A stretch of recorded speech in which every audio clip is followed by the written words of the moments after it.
Very good. এখন এই যে নতুন ভোটার যারা আছেন তারা সহ এর আগে যারা অনেক আগে আজকে থেকে প্রায় 15-20 বছর আগে ভোট দিচ্ছেন, তাই না? এর মধ্যে ভোট দিতে পারছিলেন গত 15-20 বছর, ভোট দেওয়ার সুযোগ পান নাই। এই যে গেল নির্বাচনটা, এই নির্বাচনের সময় আমরা দেশের মানুষের সামনে কতগুলো কথা বলেছিলাম।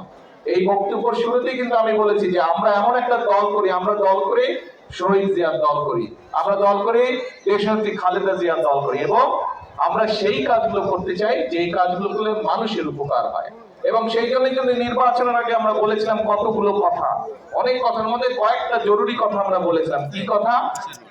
যে আমরা জানি বাংলাদেশে যে প্রায় 20 কোটি মানুষ, এই 20 কোটি মানুষের বেশিরভাগ থাকে গ্রাম অঞ্চলে, এবং তাদের মধ্যে বেশিরভাগ মানুষ বাস করে এবং তাদের প্রধান পেশা হচ্ছে কৃষি। যারা গ্রামে বাস করে তাদের প্রধান পেশা হচ্ছে কৃষি, এবং কৃষি যদি বাঁচে তাহলে বাংলাদেশের কৃষক যদি ভালো থাকে তাহলে বাংলাদেশের মানুষ ভালো থাকবে। কি ঠিক বলছি না ভুল বললাম? কে কথাটা ঠিক বলছে? এবং সেই জন্যই আমরা বলেছিলাম যে আমরা কৃষকের পাশে দাঁড়াতে চাই, কৃষক ভাইদের পাশে আমরা দাঁড়াতে চাই। এবং সেজন্যই আমরা তখন বলেছিলাম যে নির্বাচনে ইনশাআল্লাহ আপনাদের ভোটে আল্লাহর রহমতে বিএনপি জয়যুক্ত হলে পরে সবচেয়ে প্রথম আমরা যে কাজটি করব সেটা হচ্ছে 10,000 টাকা পর্যন্ত যে কৃষি ঋণ ছিল কৃষকদের, সেই 10,000 টাকা পর্যন্ত কৃষি ঋণ সুদ সহ আমরা মওকুফ করে দেব। আমরা তখন নির্বাচনের আগে বলেছিলাম। এবং নির্বাচনের পরে প্রথম যে মন্ত্রিসভার সরকারের যে মন্ত্রিসভার বৈঠক ছিল, সেই বৈঠকে প্রথমেই বিএনপি সরকার কৃষক ভাইদের কথা মনে রেখেছে এবং সেই কৃষি ঋণ সুদ সহ আমরা মওকুফের ব্যবস্থা করেছি। এখন প্রিয় ভাই বোনেরা, আজকে আমরা এখানে একত্রিত হয়েছি এই খাল কাটার। আপনারা নিজেরাই বলেন এই খাল কাটলে আপনাদের সকলের, বিশেষ করে যারা কৃষি কাজের সাথে জড়িত, সেই কৃষি কাজের সাথে জড়িত তাদের আপনাদের উপকার হবে, আপনাদের সকলের উপকার হবে। গ্রামের মানুষ খাল থাকলে, খালে পানি থাকলে কি কি উপকার হয় প্রত্যেকটি মানুষ আপনারা বুঝেন। আজ এই খাল খাটাটা কেন জরুরি? সমগ্র বাংলাদেশে আজকে যে খালগুলো আগে ছিল প্রায় সকল খাল ভরাট হয়ে গেছে। আমি এখানে আসার পথে আমি বিভিন্ন জায়গায় দেখলাম নদীর পর্যন্ত ভরাট হয়ে গেছে। নদীর মধ্যে কিছু চাষবাসের কাজ হচ্ছে। বহু খাল, ওই যে ছোট ছোট কালভার ব্রিজ যখন পার হয়ে আসলাম দেখলাম যে অনেকগুলো খাল প্রায় ভরাট হয়ে গিয়েছে। এই এলাকাতে যে খবর নিয়ে আমি জানলাম, এমনকি বর্ষার মৌসুমেও খরা হয়, অনেক জায়গায় পানি পাওয়া যায় না। ঠিক এই কথাটা কি ঠিক? বর্ষার মৌসুমে অনেক জায়গায় পানির সমস্যা হয়, সেখানে চাষবাস করা যায় না। কিন্তু আমরা এই বর্ষার পানিটাকে আমাদের কাজে ব্যবহার করতে চাই, আমরা কৃষক ভাইদের কাজে এই পানিটা ব্যবহার করতে চাই। আমরা এই পানিটা ব্যবহার করতে চাই এমন ভাবে যাতে সমগ্র এলাকার মানুষ উপকার পায়। সেজন্যই আমরা সমগ্র বাংলাদেশে আজকে আনুষ্ঠানিকভাবে এখানে খাল খনন শুরু করলাম।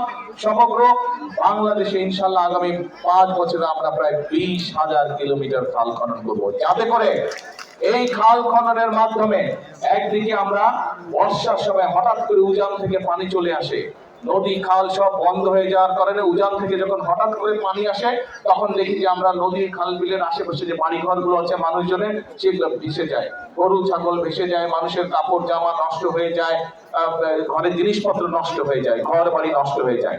এইরকম সমস্যা যাতে না হয় আমরা চাই খাল খননের মাধ্যমে উজানের সময়, বর্ষার সময় যে অতিরিক্ত পানিটা, সেই পানিটা আমরা ধরে রাখবো। কারণ উজানের সময় যে পানিটা আসে, আপনারা প্রত্যেকে এটা অভিজ্ঞ, দেখেছেন আপনারা, 7 দিন 10 দিন থাকে, তারপরে সেই পানির খবর নাই, চলে গেল পানি, তাই না? কিন্তু এই পানিটা যদি আমরা ধরে রাখতে পারি তাহলে কি সবার উপকার হবে? সবার উপর। এবং সেজন্য এই পানিটাকে আমরা ধরে রাখতে চাই, যাতে শুষ্ক মৌসুমেই হোক বর্ষা মৌসুমেই হোক আমরা আমাদের কৃষক ভাইদেরকে পানি সরবরাহ করতে পারি, যাতে আমরা আমাদের কৃষির উৎপাদন বাড়াতে পারি। এবং কৃষির উৎপাদন এই জন্যই আমাদেরকে বাড়াতে হবে। বাইরে বাংলাদেশ বিরাট দেশ, একটা 20 কোটি মানুষ এই দেশে, এই মানুষগুলোর জন্য খাবার দাবারের ব্যবস্থা, আমরা এত মানুষের খাবার কি বিদেশ থেকে আনা সম্ভব? বিদেশ থেকে আনা সম্ভব না। এই খাবার আমাদেরকে এই দেশেই উৎপাদন করতে হবে। আমাদের যেগুলা মৌলিক খাবার দাবার, ধান চাল, যেগুলা মৌলিক খাবার দাবার এই দেশে উৎপাদন করতে হবে। এবং আল্লাহর রহমতে আল্লাহ এই দেশের মাটিকে এত উর্বর করে দিয়েছেন যে আপনি যদি বীজটা রোপণ করেন, একটু পানি টানি দেন, মোটামুটি ভাবেই সেখানে ফসল হওয়া ধরে। কাজেই আল্লাহর নেয়ামত এই পানিটাকে আমাদের সঠিক ভাবে ব্যবহার করতে হবে মানুষের উপরে। এবং শুধু এই খাল না, তো খালের পাশে যে জায়গাটা হবে সেখানে আমরা প্রায় 7,000 ইনশাল্লাহ বৃক্ষরোপণ করব। এই বৃক্ষরোপণ করলে এটার পাশ দিয়ে মানুষ হাঁটতে যাবে। এই যে একটু আগে এমপি সাহেবকে চেনেন তো? আপনাদের এমপি সাহেবকে কি নাম? কত গঞ্জু। হ্যাঁ, একটু আগে এমপি সাহেব এই যে মন্ত্রী সাহেবকে বলছে, দাঁড়ান, আমি আপনার নাম বলছি, দাঁড়ান, হ্যাঁ দাঁড়ান। এই যে মন্ত্রী সাহেবকে বলছে, আমাদের এলজিআরটি মন্ত্রী সাহেবকে বলছে এখানে আপনাদের রাস্তা যাতে হয় এই খালের পাশ দিয়ে। ইনশাআল্লাহ খালের পাশে আমরা রাস্তাও করবো যাতে আপনাদের হাঁটা চলার জন্য সুবিধা হয়, এলাকার মানুষ যাতে সুন্দরভাবে হাঁটা চলা করতে পারে, এখান থেকে সামনে যেগুলো এলাকা আছে সেখানে যাতে আপনারা যেতে পারেন।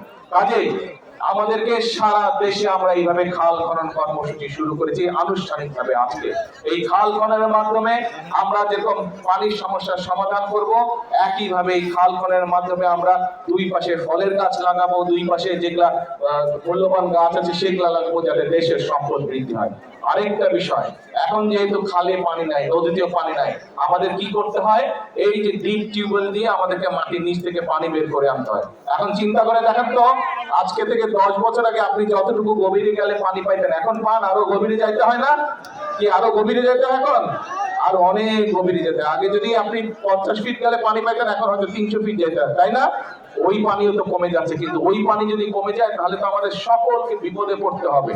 সেই জন্যই আমাদেরকে মাটির উপরে যে পানি আছে, আমাদেরকে এখন চেষ্টা করতে হবে মাটির ভিতরে যে পানিটা আছে সেই পানিটাকে রিজার্ভের মতন আমাদের রেখে দিতে হবে, যাতে ভবিষ্যৎ প্রজন্মদের জন্য যদি প্রয়োজন হয় তাদের যাতে কাজে ব্যবহার করা যায়।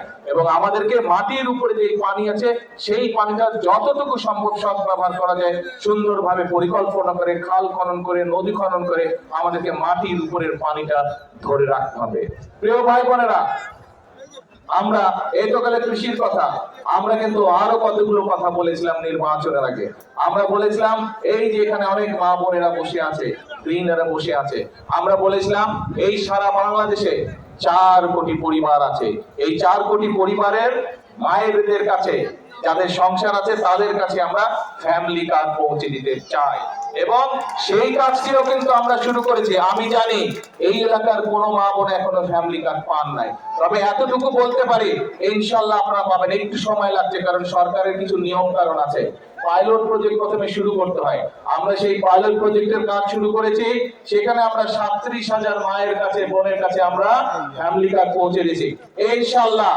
ইনশাআল্লাহ আপনাদের চিন্তা করার